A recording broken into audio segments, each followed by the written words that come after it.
नमस्कार, I welcome you back to my YouTube channel that is geo politics by माइंक। जैसा कि मैंने मेरी पिछली वीडियो में कहा था, there will be an update on the attacker of the Bondi beach, specially तब जब इनके पास से एक इंडियन पासपोर्ट बरामद हुआ है। तो here I am with an another video. जो लोग मेरे चैनल पे नए आए हैं, उन्हें मैं बता दूं, मैंने इस इवेंट पे एक डिटेल्ड वीडियो बना रखा हुआ है। आप उसे मेरे चैनल पे चेकआउट कर सकते हैं। बट फॉर नाउ मैं एक बार शॉर्ट में इसे एक्सप्लेन कर देता हूँ। इधर आप देख सकते हैं, ये इस इवेंट पे लिटरली एक विकिपीडिया पेज भी बना हुआ है, 2025 बॉन्डी बीच शूटिंग। तो 14 दिसंबर को एक बॉन्डी बीच पे मास शूटिंग कैरी आउट होती है बाय साजिद एंड नवीन अकरम, जिविश लोगों पर, जो अपना जिविश फेस्टिवल हनुका उसका पहला दिन सेलिब्रेट कर रहे थे। तो as per the latest update, यहाँ पे क्लोज टू 16 लोगों की मौत हो गई है एंड 42 पीपल आर इंजर्ड। हमलावर जो है साजिद और नवीन, ये दोनों पकड़े जा चुके हैं, जिसमें से साजिद को पुलिस ने शूट डाउन कर दिया है और उनकी जगह पर ही मौत हो चुकी है। Naveen was also shot down by the police and he was hospitalised. वो कोमा में चले गए थे, बट मैं ये बता दूँ ये अब जाग चुका है और पुलिस की फर्दर ऑस्ट्रेलियन पुलिस की फर्दर इन्वेस्टिगेशन जारी है। फर्दर इन्वेस्टिगेशन में कुछ ये पता चला है, जैसा कि आप जानते हैं, बताया जा रहा है कि इसके रूट्स जो है इंडिया से, इंडिया के हैदराबाद, जैसा कि आप जानते हैं, वहाँ से इसके रूट्स डिटेक्ट हुए हैं। साजिद अकरम, जो कि हैदराबाद से है, ये कुछ सालों पहले, करीब करीब 2 दशक पहले ऑस्ट्रेलिया माइग्रेट हो गए थे। वहाँ माइग्रेट होने के बाद इनको नवीन पैदा हुआ, इनका बेटा। नाउ जो कि ये ऑस्ट्रेलिया में पैदा हुआ है, he has Australian passport and he is the Australian citizenship. Now मैं ये एक बात क्लियर कर देना चाहता हूँ कि इसमें से कहीं पर भी भारत की इन्वॉल्वमेंट नहीं है, और ये बात ऑस्ट्रेलियन पुलिस भी कंफर्म कर चुकी है। तो I would just like to highlight that. But जो कि he was born in Australia, हम लोगों को इनका माइंडसेट समझ में आता है कि किस तरीके की ब्रेन वॉशिंग इन दोनों बाप बेटों की हुई होगी। इस आर्टिकल में अगर आप देखते हैं, द गार्डियन में, गार्डियन का जो आर्टिकल है, तो कहा जा रहा है कि इनके फैमिली तक को पता नहीं था, इन्होंने इतना एब्सोल्यूट सीक्रेसी में इस ऑपरेशन को कंडक्ट किया। I won't say it on as an operation, but इस टेररिस्ट अटैक को इन्होंने इतना सीक्रेसी में कंडक्ट किया। और इनकी मदर का तो ये तक कहना है कि आई एम रियली शॉक, मेरा बेटा ऐसा कर ही नहीं सकता।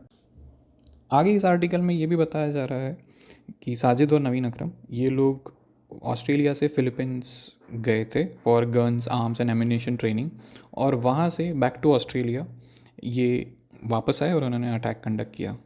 नाउ एज़ पर माई एनालिसिस, मेरा ये मानना है कि हम पाकिस्तान का इन्वॉल्वमेंट यहाँ पर कहीं से भी नेगलेक्ट नहीं कर सकते।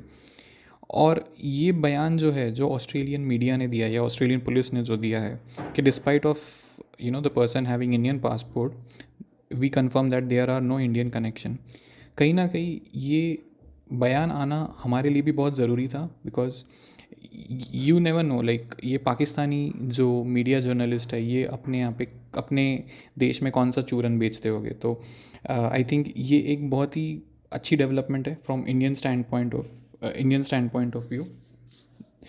नाउ फाइनली हम अहमद अल अहमद पे आते हैं, जो बॉन्डी बीच अटैक के हीरो नामांकित हुए हैं।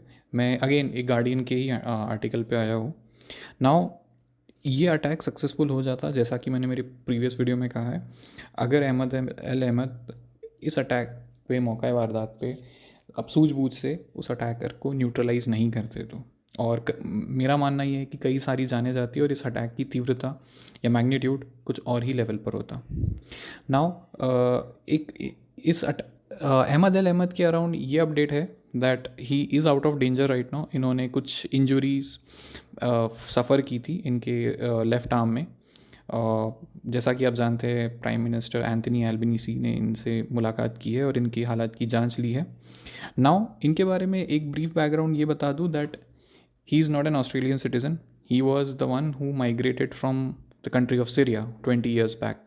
2006 में ये सीरिया से माइग्रेट हुए थे, और बताया जा रहा था इनिशियल रिपोर्ट्स में that he was a fruit seller, but no, he is not a fruit seller. Although इनका profession is a mystery right now, but he is not a fruit seller.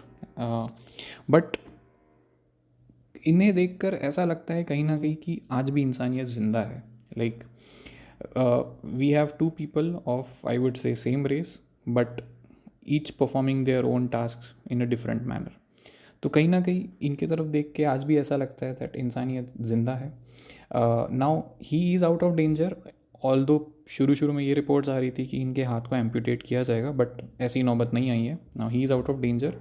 और मैं ये बता दूँ कि जो ज्यूइश कम्युनिटीज़ है जो ऑल अक्रॉस द वर्ल्ड है, इन लोगों ने एक फ़ंड रेज़ किया था, इनके ऊपर एक फ़ंड रेज़ कैंपेन चलाया था, और उसके अराउंड बताया जा रहा है 1.67 to 2 मिलियन डॉलर्स इकट्ठा हो गए, जो इनकी ट्रीटमेंट के लिए डेफिनेटली यूज़ होगा. और ऑन टॉप ऑफ दैट इनका रिएक्शन ये आता है कि what will I do with that money. So ये देखकर काफ़ी खुशी होती है that the man is so genuine and he has been really the hero of this the entire attack. तो फाइनली इस वीडियो को यही कंक्लूड करते हैं. और अगर इसके कंक्लूजन पॉइंट्स को हम देखें तो ऑल दो इंडियन पासपोर्ट बरामद ज़रूर होता है, बट इसमें इंडिया का कोई कनेक्शन नहीं है, and that has been confirm. And I think Pakistan का इसमें जो एंगल है उसे हम लोग नज़रअंदाज नहीं कर सकते हैं. तो देखना होगा इंटरेस्टिंगली कि आगे इसमें क्या डेवलपमेंट होती है. तो इस वीडियो को यही रैप अप करते हैं. इसके अराउंड कोई भी अपडेट होती है तो I will definitely keep a close eye, और कुछ होता है तो I will definitely make a video.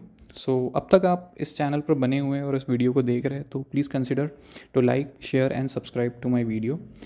Thank you for listening and have a good day ahead. Thank you.